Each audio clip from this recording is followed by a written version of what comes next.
আমাদের পূর্ববর্তী ভিডিওটা একটু ভুলে কেটে যায়।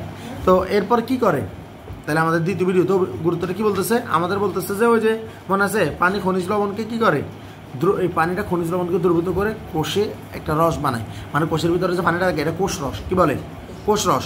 পানিটা তো বিভিন্ন খনিজ লবণের সাথে দ্রবীভূত থাকে, ঠিক না, এটা কোষ রস এ পরিণত হয়। আর এরপরে এই কোষের মধ্যে বিভিন্ন জৈব রাসায়নিক প্রক্রিয়া ঘটে কি হয় আমাদের মানে এই কোষ রসে যেগুলো থাকে এগুলা আমাদের শরীরের যে জৈব রাসায়নিক প্রক্রিয়াটাকে সচল রাখে, মানে এটা এক ধরনের তেল হিসেবে কাজ করে আর কি।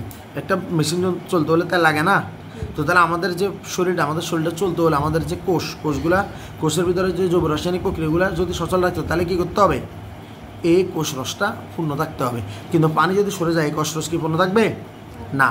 তাহলে এইটা হলো অভিস্রবণের ভূমিকা বা এর মানে কি ভূমিকা খুবই গুরুত্বপূর্ণ। এরপর আমাদের কি বলছে দেখো, এই প্রক্রিয়া দ্বারা উদ্ভিদ কোষের রসস্ফীতি ঘটে, ঠিক আছে। এটি কাণ্ড পাতাকে সতেজ রাখে।